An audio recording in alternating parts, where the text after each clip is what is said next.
For this webinar, and thank you for joining us for this last session of NPark City in Nature webinars that we are holding at the Urban Sustainability R&D e-Symposia. This e-Symposia is remodeled from the Urban Sustainability R&D Congress held biennially since 2011. So this year, in place of a two-day physical event, the 20 co-organizing ministries/agencies have lined up a long series of webinars that will cover even more topics in research and innovation.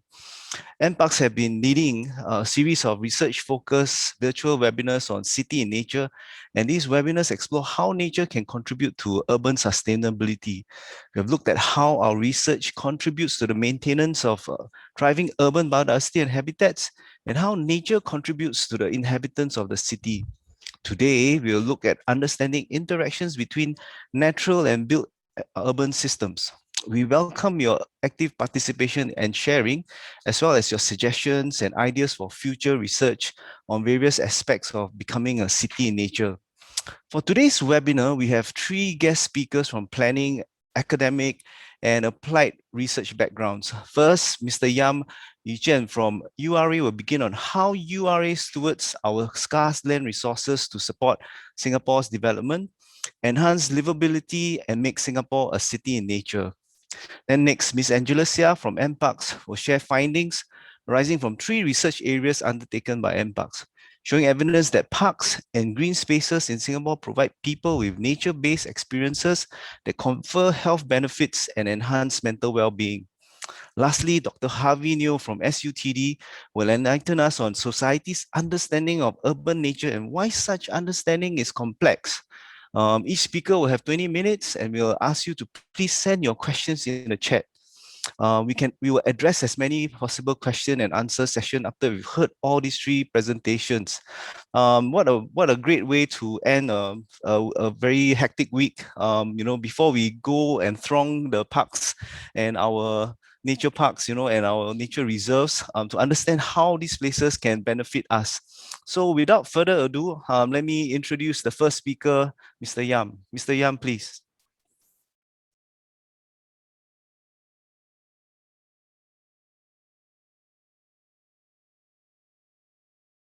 Good afternoon, everyone.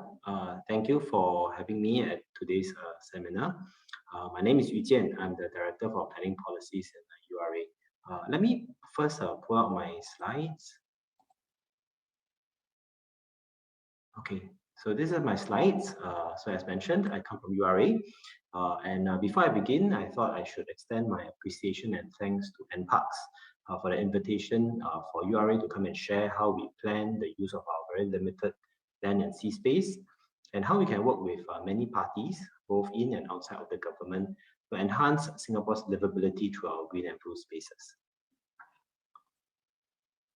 Now, this is the outline of today's presentation. I will first provide everyone with an overview of URA's land use planning process, and then I will focus on how we plan for our green and blue spaces to enhance Singapore's livability. And before ending, I will have a short section about our ongoing long-term plan review, which you can also participate in. Now, first, a little bit more about what URA does and how we plan the use of Singapore's limited land and sea space.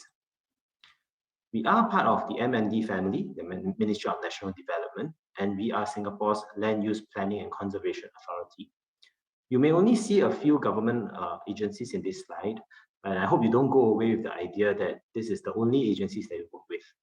Instead, URA works very closely across both public and people sectors, and in doing so, we can then carefully steward our scarce land resources, balancing a wide variety of needs to ensure that Singapore remains a great place for us to live, work, and play in.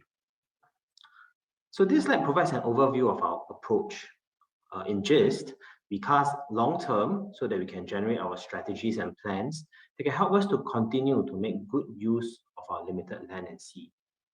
And then we translate these strategies and plans into what we call the master plan, which is a statutory plan that guides Singapore's development into the medium term. To realize these plans, we also undertake development coordination and land sales, where we put in infrastructure and then make the land available for development in a deliberate way to achieve our planning vision.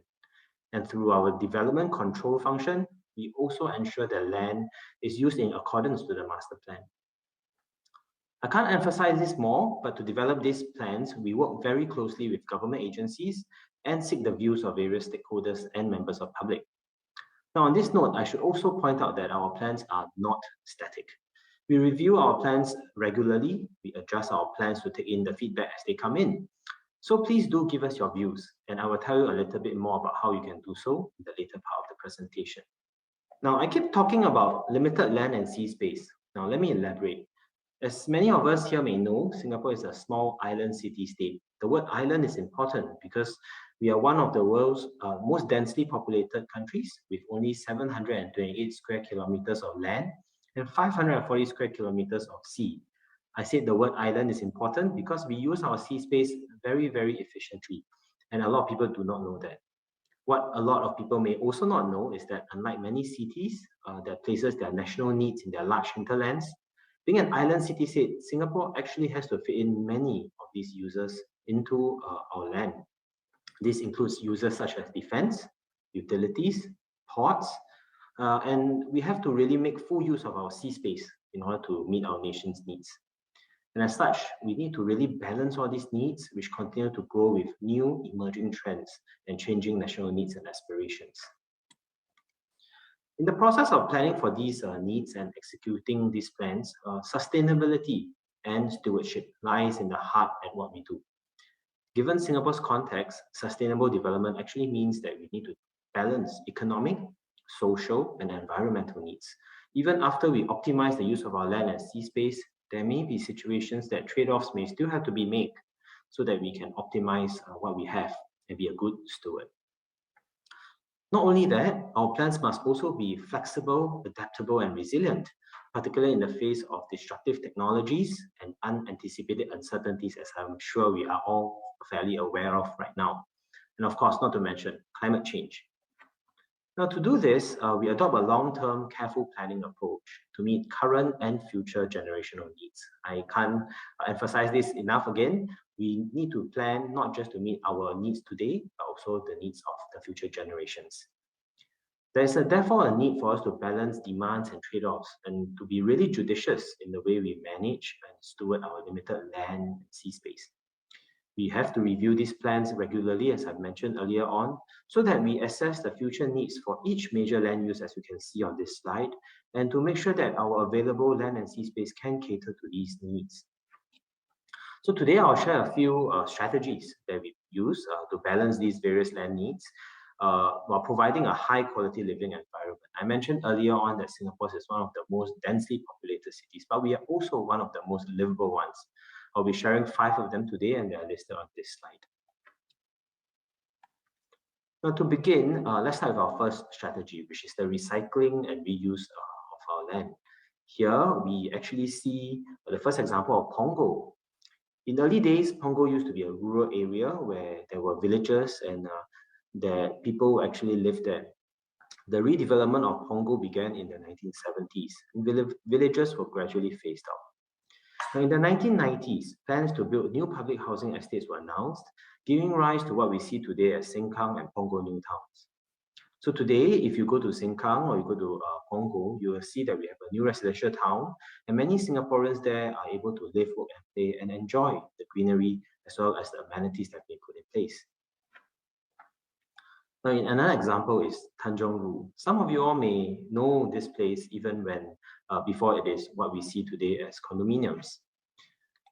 In the early 1800s, and it was actually a center of shipbuilding and repairing in Singapore. But in the 1980s, the shipyard was moved to Jurong, where we know where they are today, and the waterways were cleaned up. And so now you can enjoy this space, not just as a residential area, but also for people to enjoy recreation and to enjoy the nature. I personally cycle there every now and then just to enjoy the connectivity that's been put in place. Now, these examples of Punggol and Tanjong Rhu has been exemplified as one of our key strategies in urban planning, where we recycle and reuse our land where we can. There have been questions asked over the past year or so on how we can better make use of our brownfield sites, meaning sites that is already developed. Well, one more example that I can think of and share with everyone is golf courses. We have been and will continue to take back land from golf courses. For example, we have taken back land from Jurong Country Club, from Raffles Country Club, and soon Marina Bay Golf Course and Orchid Country Club. These will all be recycled for other uses. By 2030, we would have taken back more than 400 hectares of golf course land for redevelopment. The one that's coming up soon will be at Keppel Golf Course, which many people are aware. By doing so, this allows us to keep our undeveloped areas untouched for longer and to also recycle our land to meet our future needs. But it's important that we need to recognize that this strategy is not a silver bullet. It has trade-offs and it takes time. In particular, these redevelopments actually require very complex planning and careful coordination, and we cannot redevelop these spaces overnight.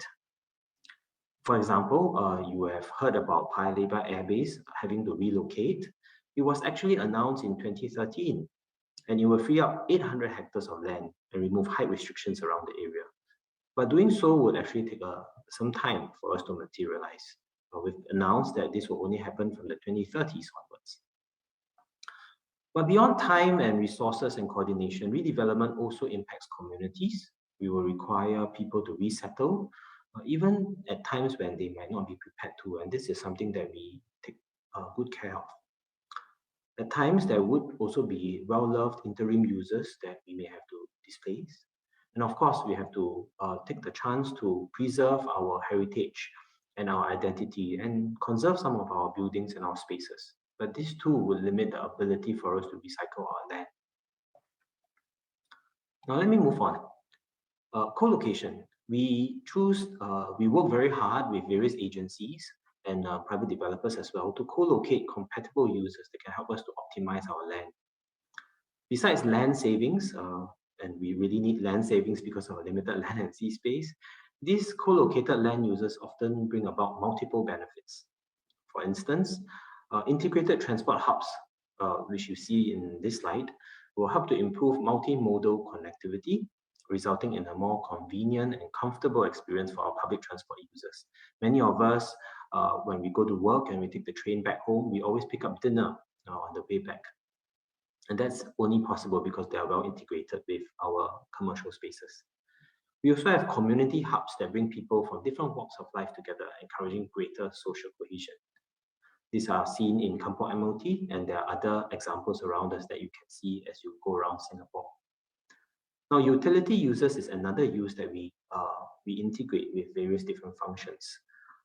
For example, Marina Barrage is well known. Many people visit Marina Barrage not to see how it helps to manage our water system, but rather to enjoy ourselves, fly kites, and to have recreation. Now, integrating utility users with these multi-purposes, other functions, is one way that we optimize our land. We also work with various utility agencies to see how we can integrate the different utilities so that we can further our circular economy, where resources are used over and over again, allowing them to be resource resilient and less dependent on imports. So one example that I put on this slide is Tuas Nexus, where we have integrated different infrastructure and utilities, and we can harness the synergies where the byproduct of one facility is now resourced for another facility. Not only does it save land, but in the time of climate change, it saves carbon. So we talked about optimizing our land.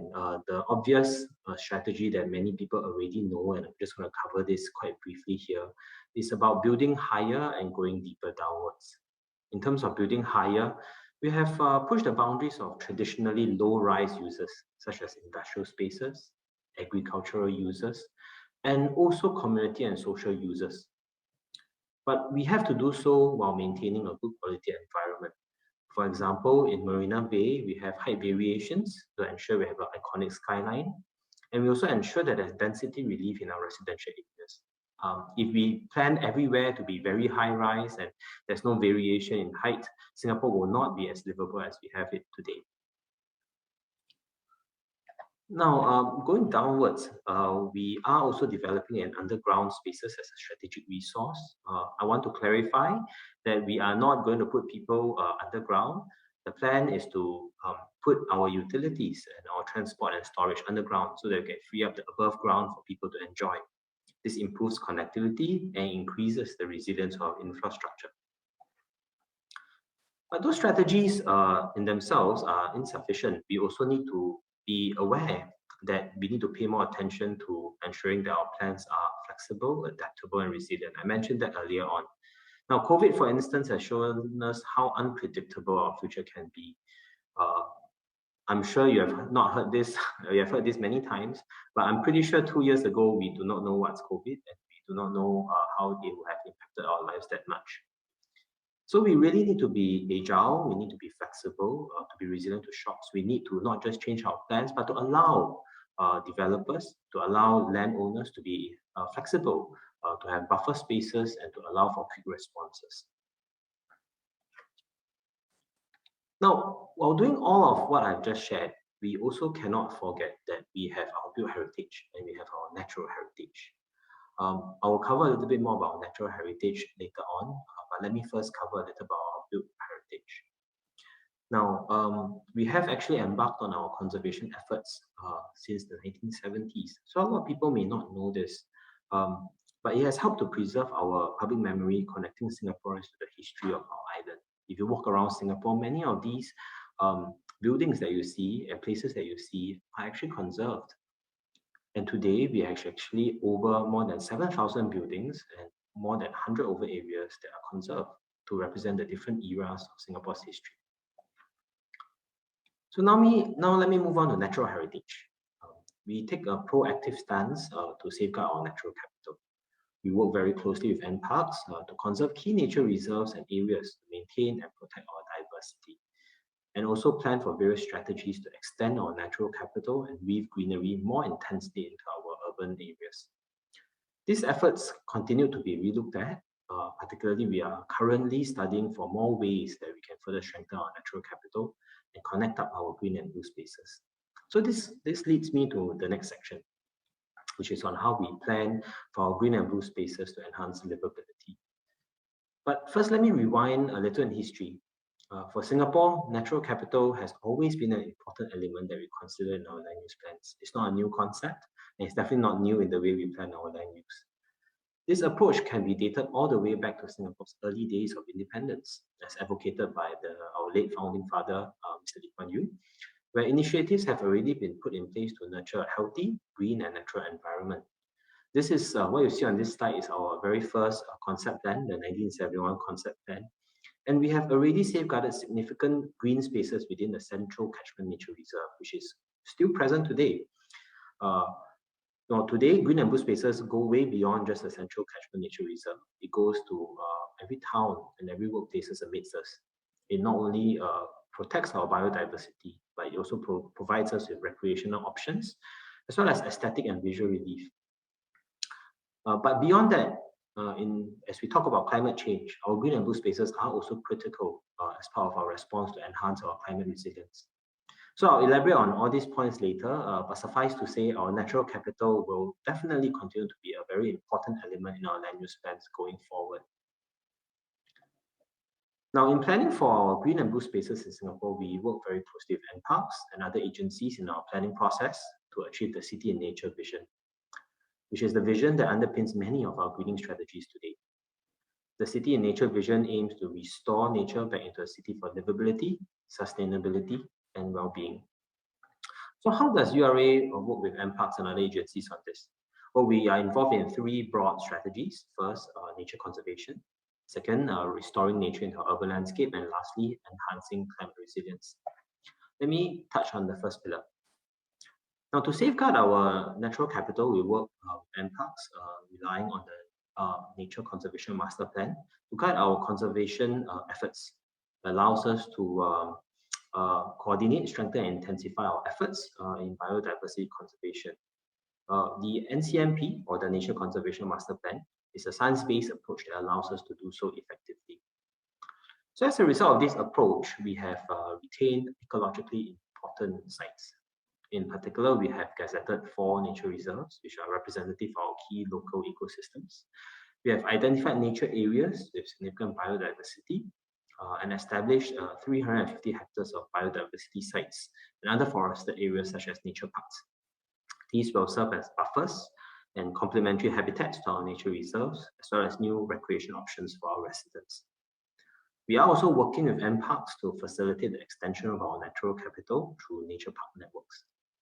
Now, to be sure, this is a work in progress. I think Kok Hui in the last session will have shared some of these ongoing work, and we will continue to review and identify ecologically important sites even as we develop. I started this presentation sharing about our limited land and sea space, and because of that, there will be some greenfield sites that we may have to develop over to meet our land use needs. But when we do so, we take a very cautious approach.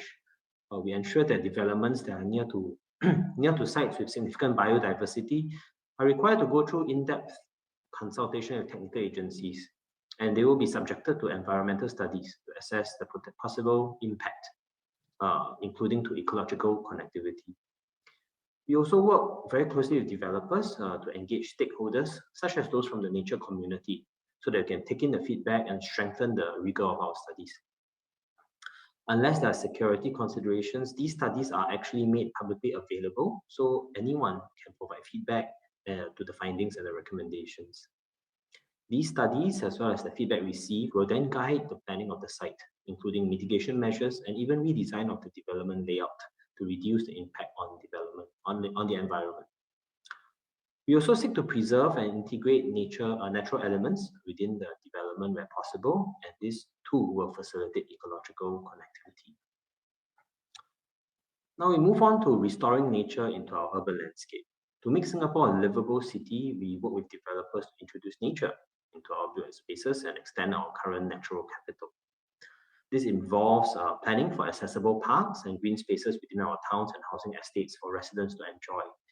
We have also set goals to be achieved in the next 10 to 15 years, primarily by 2030. 100% of our homes, all of our homes, will be within a 10-minute walk to a park. In the next 10 to 15 years, another 1,000 hectares of land will be set aside for green spaces like parks and park connectors island-wide. As compared to many city-states, I think Singapore is one of those that are the greenest and the best accessibility to parks. And this is due to the planning that we have been working very closely with NParks on. We also want to enhance connectivity through planning initiatives that connect our people and connect our biodiversity. Well, this comes in the form of naturalized planting in parks, nature ways, which refers to forest-like multi-tiered planting along our roads. And not only do these approaches provide habitat for our local biodiversity and enhance ecological connectivity for smaller fauna, it also enhances the commuting experience by providing visual relief and thermal comfort. We also plan for various park connectors and nature corridors such as the Coast to Coast Trail, the Green Corridor, and the Rao Island route. I'm sure many of us here have visited these places and enjoyed the recreation and the visits. And then we endeavor that through these initiatives we can enhance enhance the ecological resilience by introducing more greenery into the built environment and to allow Singaporeans to enjoy the recreational benefits. Last but not least, on this pillar of restoring nature into our urban landscape, we also encourage the integration of greenery within our buildings as well, specifically urban and vertical greenery through our landscaping for urban spaces and high rises program. In short, we call it LUSH. The LUSH initiative is an urban and skyrise greening scheme with requirements and incentives. We collaborate closely with the private sector, as you can see of many projects in the slide, to implement this. It has seen much success, contributing over 250 hectares of greenery within our developments. And this has occurred over the past 10 years. Now I move on to the last pillar, which is on enhancing climate resilience. Green and blue spaces can actually help us to adapt to the effects of climate change, and I'll cover two aspects, mitigating the urban heat island effect and flood resilience. First, on mitigating the UHI effect. Now, urban greenery has shown to provide cooling benefits to Singapore. A number of local studies has pointed to the potential reduction of ambient temperature and even improved outdoor thermal comfort using greenery. This has positive implications on mitigating our UHI effect, which Singapore tangibly experiences in our densely built environment. These efforts have also have positive downstream effects on energy and climate change. When temperatures are cooler, people will tend to turn on their air conditioning units less, or the air conditioner works less, and this results in less energy requirements and lower carbon emissions. We will continue to work with various agencies and research institutions to see how we can embark on further studies to tap on the uses of urban greenery to mitigate the UHI effect. Now, green and blue spaces can also help us to adapt to rising sea levels and extreme weather events. In particular, we collaborate very closely with NParks again, as well as PUB, our national water agency, to integrate nature-based solutions where applicable into our urban fabric. Now, these multifunctional spaces will not only help to mitigate against flood events, but also provide recreational opportunities, and facilitate ecological connectivity. I mentioned Marina Barrage earlier on, and there's another example in this slide, which is the Bishan Ang Mo Kio Park. It provides both recreational opportunities and nature restoration benefits, while at the same time acting as an important floodplain to help buffer floods during heavy rain events. So now I've mentioned a couple of times that our plans are not static. We review our plans regularly and we work with stakeholders like yourselves to improve our plans. So this section is where I'll share a little bit more. So it's quite clear to us that moving forward, there is little doubt that it will be increasingly challenging. There will be a wider variety of needs. There will be more aspirations. But our land and sea space continues to be limited, and especially in tight fiscal conditions. These are some evolving needs that we need to meet. We have to address rising aspirations against an aging population. We have to remain competitive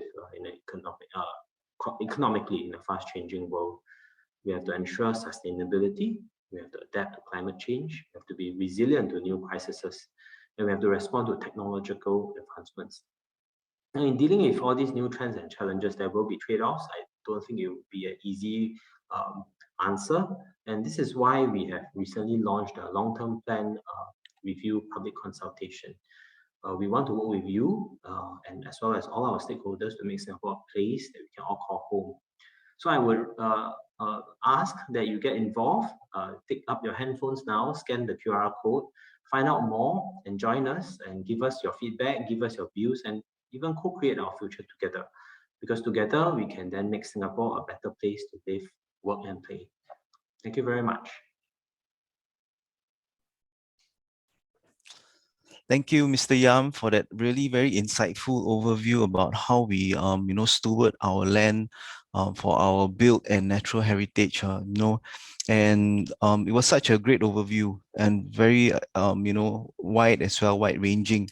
I'm sure the participants have questions to ask, so please feel free to type in your questions in the Q&A so we can organize the Q&A session well as well.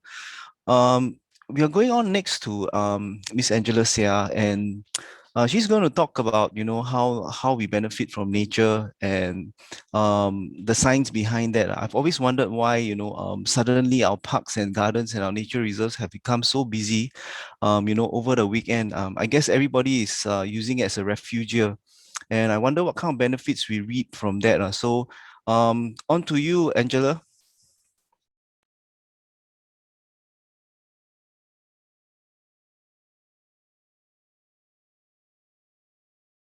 Hello everyone, my name is Angelia. I'm from the National Parks Board of Singapore. The topic of my presentation is Therapeutic Effects of Nature-Based Interventions. I'll begin with an introduction to discuss the benefits of nature exposures. Then in the second part, we will look at related research areas undertaken by the National Parks Board. Although we live in the city, we will come into contact with nature in our daily lives. And this is especially true for Singapore, as we are becoming a city in nature. We can engage nature in three main ways. First, by viewing landscapes through a window. On this point, some studies have also found that looking at representations of nature such as a nature painting, can help us relieve stress. Second, we can also engage nature incidentally. This happens when we're carrying out some activity in the presence of nearby nature. And this activity can be walking or cycling to work, or reading a book, or talking to friends. Third, and perhaps the most beneficial type of engagement, is active participation in nature. Examples of this are gardening, urban farming, or a purposeful visit to a park. This type of active engagement is closest to what we call nature-based intervention. It is a treatment that facilitates behavior change and improves our well-being. A nature-based intervention may involve an organized program, such as getting people to visit the parks or exercise more often, or it may just involve changes to the physical environment, such as providing a new garden in the neighborhood. Regardless of these different terms, we can all agree that coming into contact with nature improves our health and well-being. And this benefits of nature engagement has become more pronounced during the current pandemic. Studies have shown that viewing landscapes or visiting parks help us cope with lockdown and make us feel less depressed and less anxious.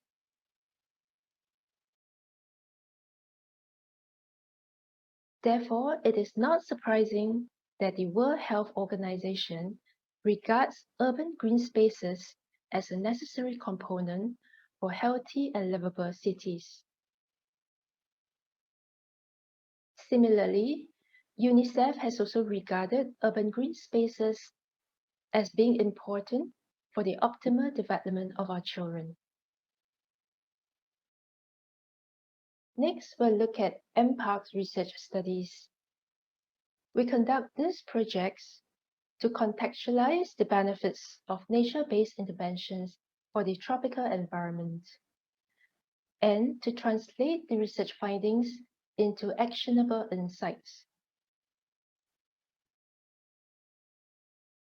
These are the three projects that will be covered in this presentation. They are park prescription, therapeutic horticulture, and effects of landscapes on brain activity. The first research project is park prescription. It is conducted in collaboration with the Salisbury Hawk School of Public Health and Khoo Teck Puat Hospital. We designed the intervention to change the behavior of people with inactive lifestyle. Our study participants have less than 120 minutes of weekly exercise time. There are a few components in the intervention. First, there's a counseling session. Here, trained staff will set exercise goals together with each participant using a prescription sheet. We also provided them information on the exercise options in nearby parks. Second, we encourage participants to maintain a physical activity log throughout the study period. And third, we organize a weekly structured exercise program in a park where they can join free of charge. Lastly, we follow up with telephone calls to reinforce the benefits of regular exercise. We recruited 160 participants, and they were from the hospital community health screening program. Our participants are aged between 40 to 65. These are the resources which we use in the program. This is a park prescription sheet. Participants use this to set exercise goals. They indicated the frequency, the intensity of exercise, the time that they are committed to exercise, and the parks that they plan to visit.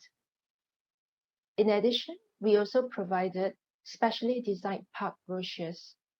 In these brochures, we marked out the walking trails, their length, the difficulty level, and the time required to complete these trails. The structured exercise program has 26 weekly sessions.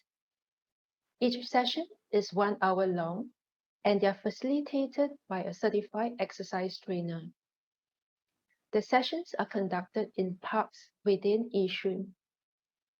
These sessions are encouraged, but attendance is optional. The sessions are designed with input from a clinician. She is certified in exercise medicine. We also send text reminders before each session. We completed this study in 2017. We found significant improvements in participants' physical activity level as well as their mental well-being. This means that participants have become more active than before. The treatment effect was an increase in their physical activity level by about 200 minutes per month or 50 minutes per week. Besides outcome measures, we also evaluated the intervention process. We found that there was high satisfaction with the materials provided and the counseling sessions. We conducted focus group discussions on the structured exercise program. We found that participants enjoyed various aspects of the program, especially the social interactions, and they appreciated the knowledge of the instructor.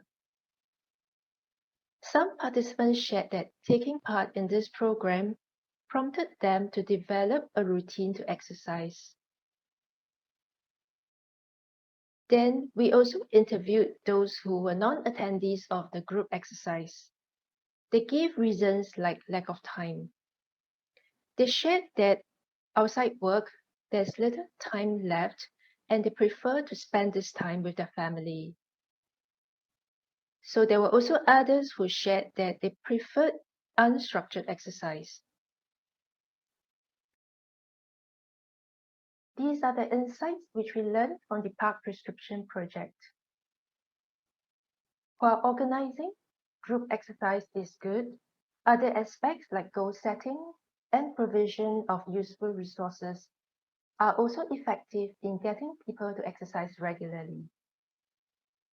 And for future programs, we should consider including both unstructured and structured physical activity to cater to people with different preferences.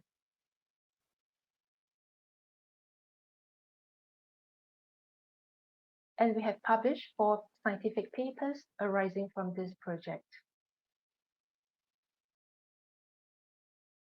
Our second area of research is therapeutic horticulture. Historically, people have been using gardening for healing and overcoming stress. In the 1940s, the gardening practice was used to care for hospitalized war veterans, and eventually this evolved to become the present-day horticulture therapy. In Singapore, we started research on therapeutic horticulture since 2016. Therapeutic horticulture is similar to horticulture therapy, but with some subtle differences. Both are processes where participants improve their well-being by taking part in plant-related activities. Horticulture therapy is individualized and associated with a treatment goal involving a registered therapist. On the other hand, therapeutic horticulture is a group-based program where common goals are set for the whole group rather than having individual goals for each client. The benefits of both are well documented on different population groups, such as seniors, patients on rehabilitation, those with autism, and people who are incarcerated.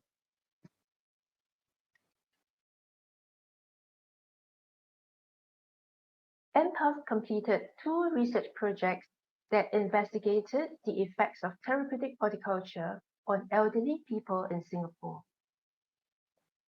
Study 1 was on healthy seniors, and Study 2, we worked with senior care centres to include seniors with a range of physical and cognitive status. Study 2 was funded by the MND Research Fund. The intervention in Study 1 was a 12-week program comprising guided nature walks, gardening, nature art, and nature talks.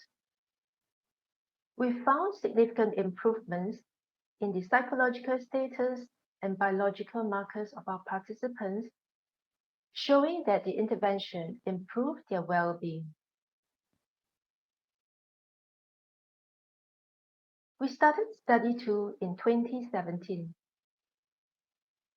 The study was conducted in the Therapeutic Garden at Hawke Park.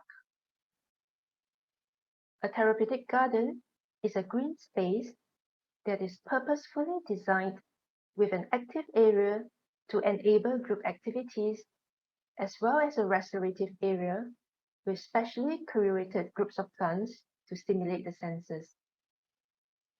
By this time, we have also established connections with international experts.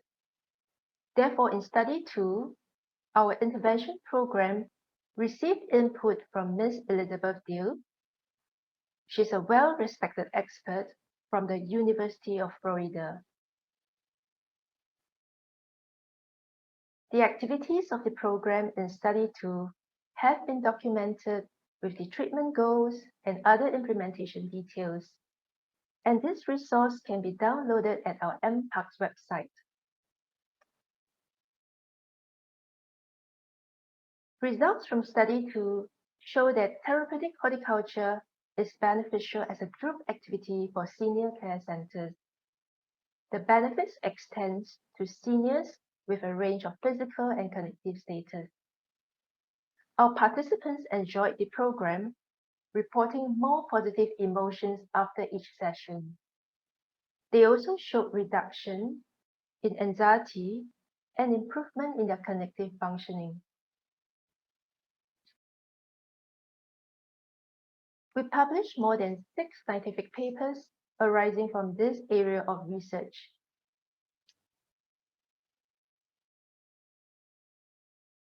And we have also published the design guidelines for therapeutic gardens. We're planning for a network of therapeutic gardens across Singapore to bring its benefits closer to more people.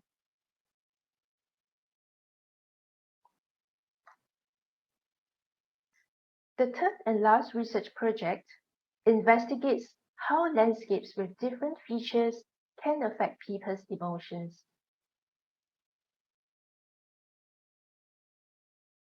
Past studies have shown that simply viewing landscapes can relieve us from stress and fatigue. There were also neuroscience studies which show that viewing landscapes decreases oxyhemoglobin level in the right prefrontal cortex, and this condition is associated with a relaxed mind.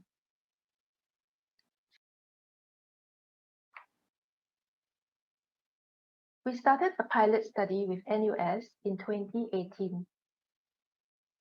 We used neuroscience to investigate the benefits of passive exposure to different landscapes. This project is funded by the MND Research Fund. Internationally, similar studies have been carried out before, but they are limited to lab settings. This is the first of its kind study to be conducted in situ at the actual site. The study is still ongoing. 6 landscape scenes were tested in the project, and these scenes are evaluated at 3 levels. First, by a team of landscape architects using the Contemplative Landscape Questionnaire. Second, we get participants to evaluate these landscapes using the profile of mood state, which is a psychometric questionnaire. Lastly, while the participants are viewing the different landscape scenes, we scan their brain activity pattern to detect any mood changes.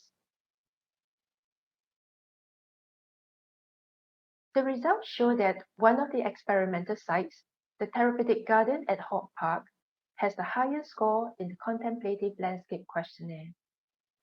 Some of its features, like far distance views and character of peace and silence, make people feel happier, inducing higher valence. For this project, we included both healthy participants and patients who are clinically depressed. The results from the brain scans showed that these two groups of participants experienced the benefits of landscapes through slightly different pathways. The benefits on healthy participants are more related to attention restoration. On the other hand, the benefits on patients are more related to mood improvement. We've come to the last slide. To summarize, people will experience benefits whenever they come into contact with nature. From our research, we find that parks in Singapore are effective in promoting physical activity level, and this includes people who used to be more sedentary. Our therapeutic horticulture research shows that therapeutic gardens and the programs brings a range of benefits to seniors, including those with higher needs. And lastly, landscapes can be specially designed to enhance the restorative experience of users. Potentially, these landscapes can also provide therapeutic effects to those who are clinically depressed.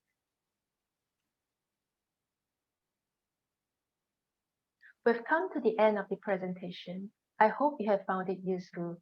Thank you.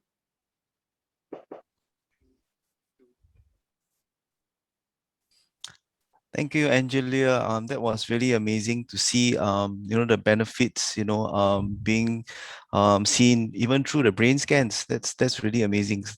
And really looking forward to, how your design guidelines will guide, future building so that such activities and such benefits will become very conducive, for people to use in future. So they are very nice. I see that Mr. Yam is answering questions on the Q&A already. Thanks for that. That's really great. Nicely answered. I like the answer on how building underground really can cost a lot, while we optimize the greenery on top as well.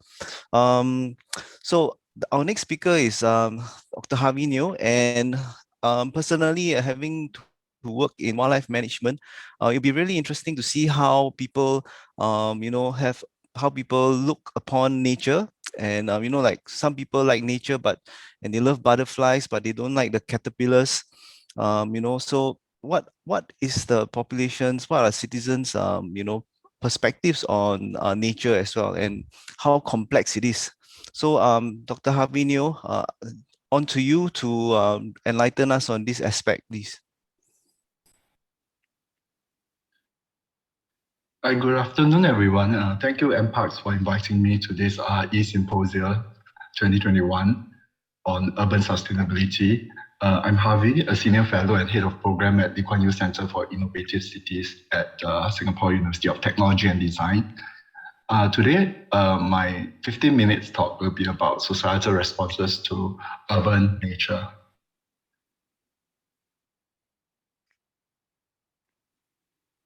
Okay, so I'm just going to run through some examples of what urban nature entails, at least the more famous and well-known kind of landscapes that we see in Singapore. So the first example I'm going to show is Gardens by the Bay. Right, this is entirely created by us humans, and this is one iconic example, if you like, of what urban nature is. Later on, I will go into a little bit more detail what is the definition of urban nature. So this is one example. Let's look at another one. And here it's also artificially created landscape, of course, not at the scale of Gardens by the Bay. This is the Sengkang floating wetland, right? And it is supposed to be a site for water sports, right? Activities, and to promote conservation as well. And then we have, I guess, the one that in recent years captures the most imagination and excitement, and this is the Tengah Forest Town. So this is a site that is as large as Bishan New Town, and it is going to be built from scratch from what used to be a base for army training, right? So Tengah Forest Town is another example of what we may conceive to be as urban nature. So you might be thinking, well, urban nature seems to be a lot of definition to it. Actually, if we go down to the fundamentals, right, of what urban nature is, it is really referring to areas in the city where you can find plants and non-human animals. Okay, some of you might be wondering, wow, that's pretty much everywhere in Singapore. Right, so it's not too wrong to say that, but typically we are a little bit more specific about the areas. So we would say parks, community gardens, waterways. You know, these are all examples of urban nature. Even your rooftop gardens, those are all part of urban nature. So why do we have all this? And by now you might have guessed that urban nature is pretty much mostly just provided by humans, you know, created by humans. So why do we have all these classes of urban nature? The first use or the first objective that we have when we put in place so many areas in the city of this urban nature is to soften the hardness of cities. Okay, so it's aesthetic purposes. In other words, we wish to contrast the concreteness of cities with, you know, the more pleasing sides of a greenery. So Singapore is perhaps not the best city to appreciate this because we see greenery everywhere. So some of you might have been to other cities where, you know, everywhere you go is really just concrete and hard steel and paved roads. So there's hardly ever any greenery, much less any visible non-human animals.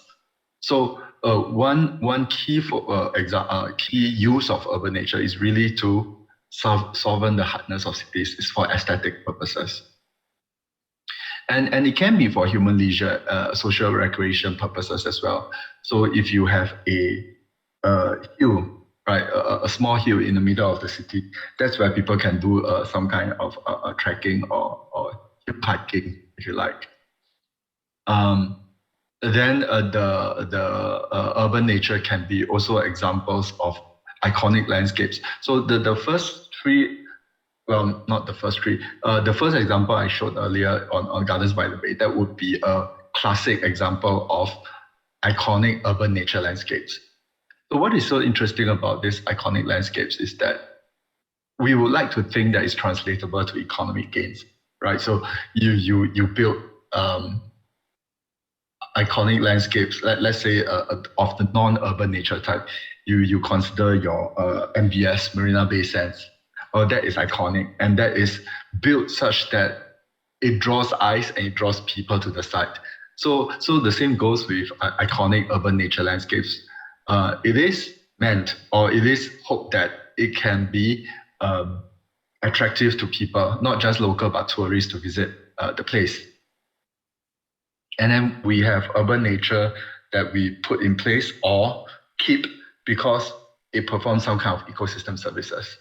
So in this sense, it's translatable to environmental gains. So these are pretty much the main reasons why we are so concerned about urban nature, why we wish to preserve as much as possible or create as much as possible urban natures in the city.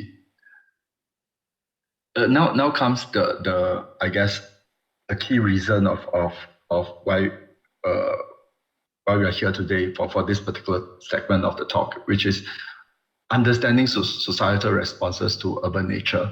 You might think, why is there the need to understand the responses? Well, there are three main reasons, and they're all interlinked. The first is we need to know at a general level, right? What is societal's response or understanding to any particular kind of urban nature landscapes?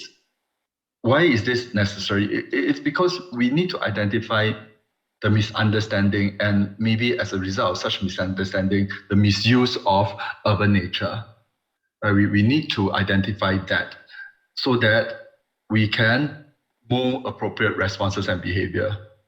We cannot just encourage the right behavior without necessarily knowing why is there a misunderstanding, a misuse or misbehavior towards urban nature. And the third point is a little bit more subtle, but it is still related to the first point and the second point, which is that as policymakers and planners, we must consider societal preferences to some extent, or rather to varying extents. This is not to say that we need to pander to whatever demands or desire that the public at large can conjure up. Because as policymakers and planners, right, we typically will accept that they have more domain knowledge than the average Joe or average Jane in the street. So in that sense, right, policymakers and planners must still plan and make policies with confidence, but that doesn't mean that they can disregard any kinds of societal preferences. So this is a little bit complicated as a point to make, but I'm saying that there needs to be a kind of give and take, or at the very least, understanding of societal preferences. So, for instance, I take examples here, and these are all examples of urban nature right here. Taken from MPark's website, and you see they are distinguished by categories of I would say these are all green landscapes. So parks and nature reserves, park connector network, heritage trees, heritage roads, community gardens, sky-rise greenery, and tree conservation areas. So we have all these nice, neat categories of urban nature. But the question we might ask ourselves is, do the public know of such distinction or know that indeed there are 7 categories of what we might call green urban natures? So if they do not, then we have to ask the next question, does it matter that they do not know and they do not distinguish? And if it matters, what should we do next? So this is part and parcel of understanding societal response, because without that kind of knowledge, right, you're just putting out new things, good things, mind you, good new things, but then getting very little traction from the public. And that is quite unfortunate and a pity, because a good idea that doesn't travel, that doesn't get accepted, is pretty much a dead idea. So we need to get that kind of interaction and the kind of response from the society at large.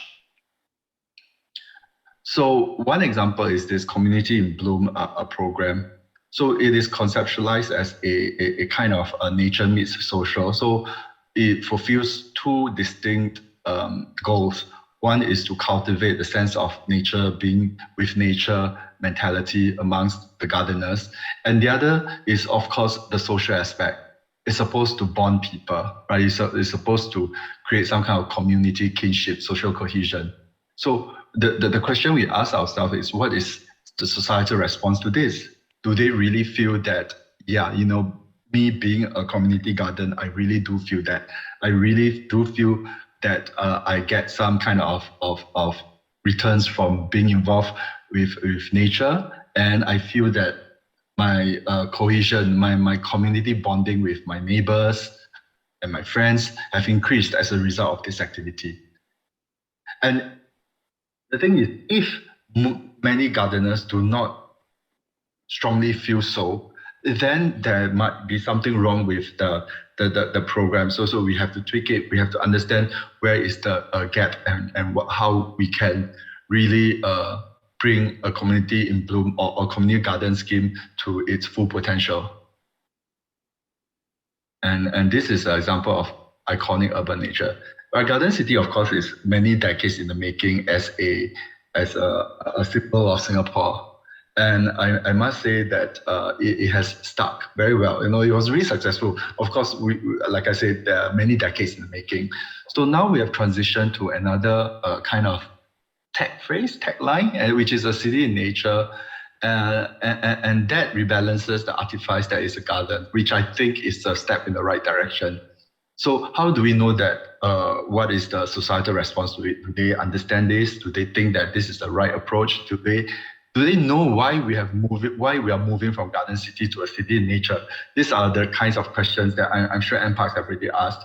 But the interesting thing is that we do need to know overseas people as well, foreigners. How do they see this race, or do they even know that we want to move away from garden city to becoming a city in nature, and does that matter to them? Because this is something that involves outward recognition as well, right? So I'll leave this slide as that, and I want to talk very briefly about an example of the complexity of interacting with urban nature, and this is on the Clementi Forest, specifically the critically endangered orchids in Clementi Forest. This was first actually discovered in 2011, but of course with the recent plans, recent announcement to develop the forest into housing, the topic of these orchids came out again. And as a result of this, I would say unwanted publicity, there has been increased number of people who visit the forest.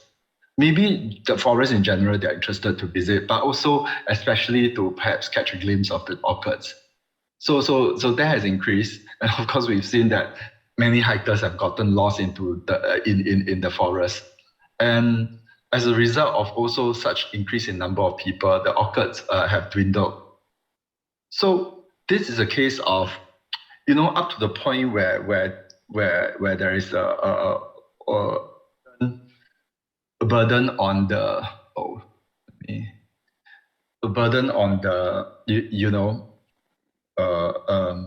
forest, right? It has been proceeding fairly well.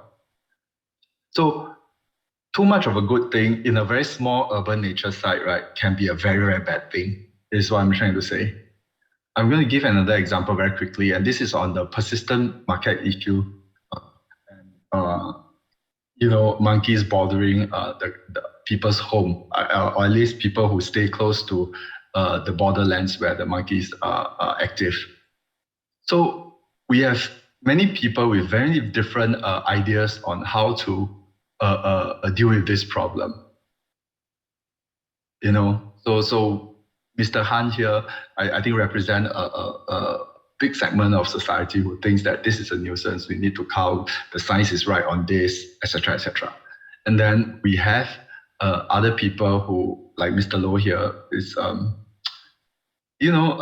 representing the other opinion of society, and I'm not quite sure which is the majority view.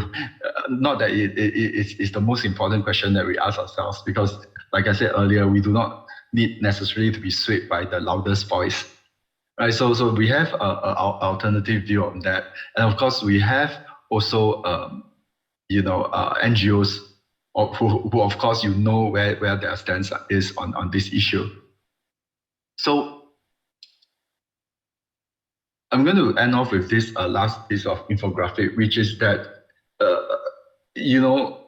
kind of summarizing the discussion on the macaques in a graphical form.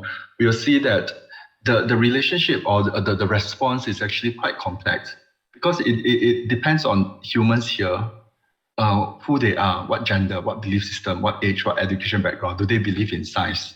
Do they trust the government? Those kinds of issues all impact on their responses to the existence of macaques. Then we have humans who actually do not really encounter macaques in any frequency, but yet they have very strong opinions as well. So how are we going to account and educate and take into the views of those people? I think there's no easy solution to this. If there is, right, we would have solve this problem quite neatly. So I'll just stop here and I look forward to the discussion later. Let me see. Thanks, Dr. Harvey. That was really a very nice, interesting talk. And I'm glad you touched on the subject of animals, the human-wildlife conflict as well. Can I invite the three guest speakers to switch on? Yeah, thank you. Switch on your mics and video cameras. So, Harvey, when you were talking, right, I was just thinking about the otters that were swimming, in the Marina Bay, and before COVID, it was quite interesting because a lot of tourists, were asking the boatman, right, can I see the otters, so they got a lot of business from the otters, and that's quite an interesting, in a way, ecosystem service, right, that the otters were giving. Yeah, so we've got several questions that you have answered and over the thing, and I just want to maybe direct one question over to Mr. Yam, please. I find the question about, blue space above our built area quite interesting. And then how do you incorporate, sustainable food sustainability into our urban metrics? How are you going to achieve that? Maybe you could enlighten us on that. Yeah, thanks, Adrian. Thanks for the questions asked. I think so. Thanks for the many questions. I think those were very useful questions. It gave us a good opportunity to also clarify some of how we approach this issue. I think the green and blue spaces, having green and blue spaces in as many places as we can, obviously will serve good benefits. We spoke about ecosystem services just now. We talked about, Angelia and Harvey has spoken on that in quite a lot of detail. I think from where URA stand, we come from a standpoint of land use optimization. So we want to, through our levers, through our planning, help to bring these green and blue spaces nearer to where residents stay, nearer to where we work, where we live. So we had Lush. So I mentioned Lush to a certain extent just now. And Lush encourages developers when they develop to bring in green spaces. I think blue spaces is probably the other aspect that we really need to look at. I don't have at the top of my mind what are some typologies and what are some ideas that they may have, but I do feel that if you can connect up all these spaces, that would be great. We already have the ABC Waters program with PUB. I shouldn't steal their thunder, it's their program, but we work very closely with them to see how we can naturalize our waterways, how can we expand the spaces. And I can imagine these spaces going not just at the land level, but 3D. So when I saw the idea, I thought that was a great idea. So I think in the context of this symposium, if there are great ideas that we can do further research on, I think those are ideas that we can go on. Adrian, you asked about urban farming as well. I think there has been quite a lot of talk about food resiliency since COVID happened. So I think we've been working very closely with SFA. How can we enhance our food resiliency? Ensuring that many of our spaces can be put to urban farming use where it's possible. We have seen some of these examples I mentioned in my reply to Sui Yong. I think that was his question about bringing urban farms into our urban environment. And indeed, that's something that through Lush, for instance, is something that we can see how to tweak it, perhaps to see how we can encourage some of these things to happen. And of course, more deliberately, as we identify spaces that perhaps are underutilized, then we'll work with SFA to see how we can put out these spaces for urban farming. Yeah, so those are some broad ideas that I thought we could do. And of course, if there are research ideas that we can go into to make these possibilities happen, I think we'd be happy to be involved. Thanks for the question, Adrian. Yeah, no problem. Actually, it wasn't my question. It was actually a question from Natalie and Ku Sui Yong. So that really caught my eye as well. I'm going to direct the next question to Angelia. So Angelia, you're having this conversation with Claudia, and then I caught her last question about social networks in green spaces. I'm a firm believer of social prescription where people come together and form social resilience, support one another. And I think horticultural therapy does that as well. So Claudia has really very interesting questions. And so maybe you want to tell us more about, how parks become places for social networks and how that benefits people, and how can we make that more conducive? Yeah. Yeah, thanks, Adrian. Yeah, I think Claudia has two questions which I need to handle. The first question is, how do we know that the patients are actually clinically depressed? So on this point, I just like to clarify that we actually work with the NUHS for this project, effects of landscapes on brain activity. So we actually recruited more than 20 patients from the psychiatry clinic, and we actually bring them to the different sites to view the landscapes. And it's quite encouraging because the results show that their mood actually improved after the exposures to the different landscapes. So the second question is about social network. So we could actually use psychometric questionnaires such as the friendship scales, which we use in some of our therapeutic horticulture projects to assess how connected people are with one another and their general feelings with one another. So there are other skills to use as well, like how well they regulate their emotions and stuff like that. I hope that answers the question. Yeah, thanks a lot, Angelia. I think that really covers it very nicely. Dr. Harvey Neo, there's a question from you from Dr. Ngor Kan Ming. He says, nice presentation. Thank you. In your view, what are the solutions to shift Singaporeans towards a more pro-nature personal value that is less utilitarian and less exploitive? I mean, wow, that's a lot of how do we unpack that question, right? I'll leave it to you because you are the expert in this. Yeah, so Dr. Havino, please. I well, my personal view is well, this is just a belief. So it is something that whether you agree with me or you don't agree, is that I think there will always be a segment of society who are resistant to this.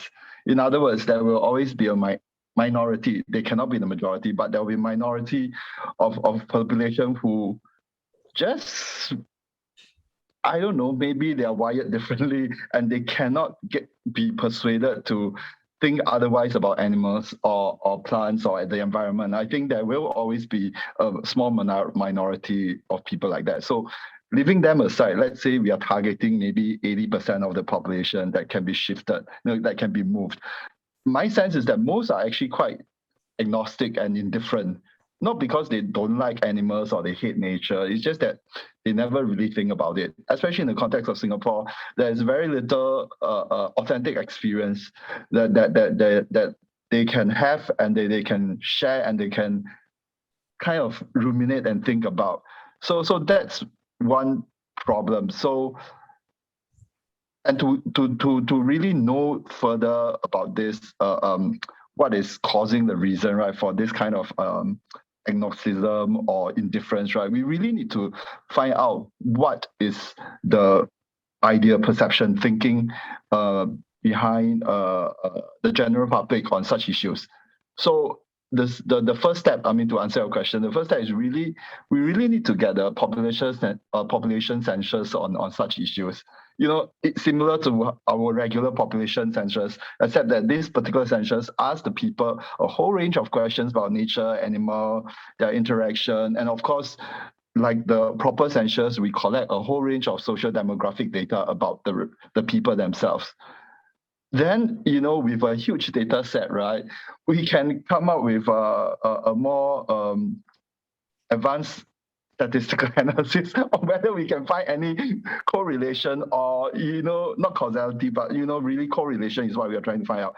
So we can see whether there are certain traits, certain belief systems that lend themselves to more resistance or more indifference. Knowing that we can then start to think about resistance, for solutions, not resistance. Knowing what's causing a problem, then we think about the solution. I think that's as far as I can go in giving a response to that question. It's a very hard question.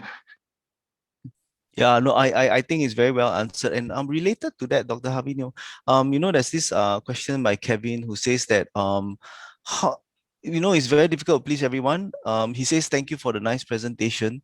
And how will we know whether vocal concerns raised actually represent the minority in society or the masses? with social media, voices from the minority often gets amplified these days. I guess that's really related to what you are saying, right? Have a science-based approach, have a proper survey, sample the population. So what do you think? I mean, you think social media, that resonates with me, I mean, social media does, amplify certain things, and then they become viral, but does that really represent the majority? What are your opinions on this? I I do not think that to be sure the loudest message is the right message. So that's one. But the other thing is, I think instead of seeing social media as something that is, untrustworthy or dangerous or to view with skepticism, I think social media works both ways. It's just that, how are you going to amplify your message, which you think is the right ethical message, which based on your experience, your planning experience, your research experience, you think that this is the right message to bring out. How do we do it? How do we get amplified ourselves? Two person can play the same ball game. So my sense is that I've always think social media is a way to go. If we want to get our message amplified, then we have to play the game of amplifying it in a way that younger generation can accept or listen to. How to TikTok your message, how to Instagram your message is what we should be thinking about. Yeah, I was just speaking to some social influencers, we may be experts in our own domains, right? But the message that needs to go out, maybe it's better done with social influencers. If I was on Instagram and I pushed out something, maybe about 10 people will know, but an influencer, 10,000 people. So I think it's really about networking in that manner. So yeah, Harvey, I really resonate with that as well. I'm trying to go through all the questions. They're coming in fast and furious. So there's this question here. I think it's very interesting. Has MParks and URA studied the true outdoor lifestyles like sustainable catch and release fishing and camping, as we need to have proper licenses and ethics as established by overseas interest groups? Such hobby groups have successfully established riparian habitats, endemic species, etc. So um, I know that PUB is spearheading something at Lower Seletar where there's a catch and release, and that a lot of the fish in the reservoir are actually exotics. But I just wanted to hear your collective thoughts on this particular question. Yeah, for me, I think that we will have to define the research question carefully. What is it exactly that we want to answer from that question? Is it to answer a question on does it benefit the people, or is it operationally feasible? So that would inform us whether it is going to be a research study or just a feasibility study. Yeah. Okay. Thanks, Angelia. Yeah. Yujian. Yeah, I was just trying to understand the question a little bit better. I think as Adrian, you are aware there are trials that's being done. I think for me, when I read the question about true outdoor lifestyles, what comes to my mind is how can we ensure that our natural environment continues to let biodiversity thrive and at the same time allow hobbyists and outdoor lifestyles to coexist. Prior to COVID, I spent a lot of time in Australia during my holidays because I enjoy that kind of a lifestyle. But in Singapore, I also recognize that many of our natural areas, we also don't want a lot of people to go there. So I think because we want the biodiversity to thrive, which is in some sense why we keep our nature reserves, a large part of it off limits. Because if a lot of people go in and there is a risk that not only will people get injured, I think just now Harvey spoke about it, but there's also a real risk that there will be significant impact on our biodiversity. So when I read a question like this, I ask myself whether this is on a large scale. I mean, as a land use planner, I keep thinking about land use, or whether it will be a small scale pilot. And I think small scale pilots to cater to the diverse needs of our population, I think that is possible. So that's kind of my immediate thinking when I read the question. I also saw a question, I don't know, Adrian, whether you would like me to answer that question that on Urban Heat Island from Rita, I think. Yeah, please go ahead. So that question, before you go, I mean, for that question, just that question was from Yung Kwan. I think that was a great question. Just recently, there were people harvesting, stuff from the intertidal zone, and we had to really go down and educate people about not over harvesting and really respecting nature. So we also felt that education was a way to go as well. So great question, Yung Kwan, and we are always looking into this and involving the community, with our friends on Marine Park as well. Yeah, Yujian, you want to go for that question, please? Yeah, maybe you want to read out that question. Yeah, maybe let me just read out the question. I think it's from Rita. The question was that Rita and her co-authors from NUS Economics has been investigating the heat effect on where Singaporeans choose to locate, and residences in low-income areas are more sensitive to heat than those in high-income areas. Does URA try to incorporate more green spaces or other heat mitigation strategies for a different socio-economic background? Maybe I'll approach this question in a few ways. First, I think as compared to many other countries and cities, our location of where the different social economic groups stay may be a little bit less diverse. There are many countries where it's very obvious this is a low economic income group where they stay, and another place is much less. So I think in Singapore that situation may not be that stark, but I've heard similar studies as well. We are actually, in fact, embarking on further studies to understand the effects of urban heat island on the different groups in Singapore. Where are the areas that heat is more vulnerable?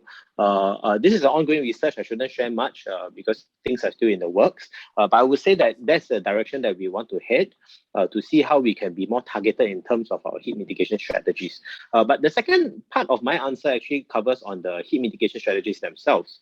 I think the UHI effect is something that we've been studying quite closely with our colleagues from the Ministry of Environment, MSE, Sustainable Environment, and we are trying to trial the different types of heat mitigation strategies. So, of course, things like ensuring wind corridor or urban geometry, facilitating better wind corridors can improve our outdoor thermal comfort. We are thinking about where can we are trialing cool paint. So if you Google just a bit, right, about cool paints and cool materials, HDB is undertaking some of these experiments to see how effective these heat mitigation strategies has been. When it comes to green spaces, which is the question here, I think when we plan for green spaces, it's quite evident in many of our HDB towns where people stay. We line the streets with trees, and we put community parks amidst us. So I was just thinking that beyond the building level, for which we are doing some experiments, and we have already incorporated some of this in terms of the urban geometry, there are also green spaces that are communal that people can help to mitigate the heat effect. So I just thought I should address that. Thank you very much. Hey, thanks, Mr. Yam. I'm aware of the time, and we have about 2.5 minutes left or something like that. I just want to address this concern question by Teresa Chan about mature roadside rain trees that are being felled, and that LTA has proposals to fell mature rain trees to build sheltered linkways. What are URA and MParks' view on this? I maybe want to address that question a bit before I hand it over to you, Mr. Yam. We do plant rain trees along our streetscape and all that. Rain trees are really beautiful. I love the yellow rain trees, especially. They really give a really nice different color to the streetscape as well. And if you go along our streetscape, you'll see that we've been planting in a tiered structure. So there are replanting of these streetscapes to nature ways through the 1 million trees movement as well. So Mr. Yam, maybe you want to add to that response as well. Yeah, I wanted to say, MParks and URA work very closely on that. I mentioned a couple of those strategies and initiatives in my presentation.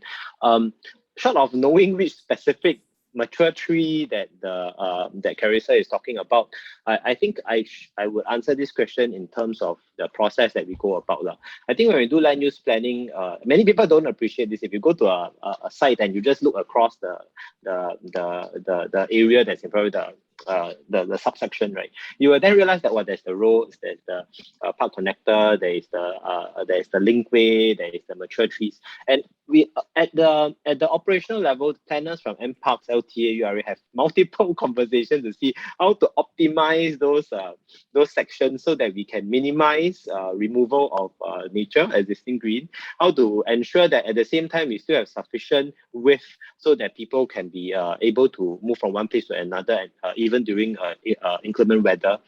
So I would say that there is an existing process where that planners across agencies come together, try to optimize those spaces, and removal of existing trees are things that we try to avoid as much as we can.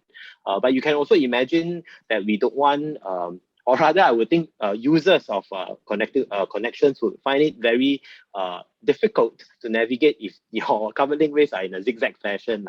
So I would imagine, without knowing the specific example that was being brought up, I can assure Carissa and whoever is listening, there's really a lot of effort trying to optimize it, and with one of the considerations being minimizing the existing green that we have to remove, so that Adrian's efforts in trying to plant 1 million trees and making sure that our nature ways have different tiered plantings is also well supported. I hope that helps. Thank you. Yeah, there are so many good questions. We will try to answer them, and email the responses to our participants. So I think I really have to stop here, but I'm really grateful to the panelists. You are very well informed, and the participants as well.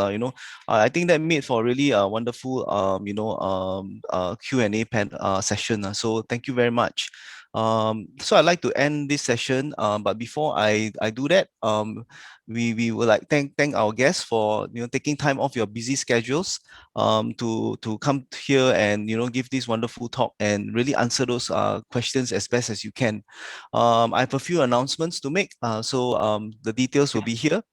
So there'll be two upcoming e-Symposium webinars for you to look forward to. Coming up next Friday on 24th September, we'll be inviting eminent expert speakers to share with us on cutting-edge technologies in the built environment space. Following that, we'll have a session on the 8th October where LLEs like Capital Land, Pan Pacific Hotels Group will be sharing on how corporate can leverage open innovation to meet their sustainable goals. And all these webinars are complimentary. So if you're interested to register for them, do find out more from our portal and our upcoming EDMs. I'll give you some time to take a shot of that, the QR code there. Okay, and we'd like also remind you that the call for test bidding proposals at Jurong Lake Gardens is currently ongoing, and the application details and more info on the call can be found by scanning these QR codes. If you have further queries, you can contact us at these email addresses as shown as well. And this information will be screened at the end of the webinar again for your reference. Yeah. And finally, if you are interested to learn more about our e-Symposia series, we would like to invite you to visit our portal as well. Not only will you be able to view past webinars and sign up for upcoming ones, you also can share your suggestions to help us shape our RIE 2025 plans and access various schemes to support your innovation needs. I'm sorry that we can't really answer all the questions today, but we will respond to them online through the email. And with that, we've come to end of today's webinar and our City in Nature webinar series. I'd like to thank all our attendees for your active participation. We're glad to see so many of you here with us, and we hope we can continue to support one another in this sustainability journey. If you have further ideas on City in Nature to share with us, please write to our Secretariat email address, which will be shown in the slides after this webinar as well. We'll be glad to hear from you. Thank you and have a very pleasant Friday evening.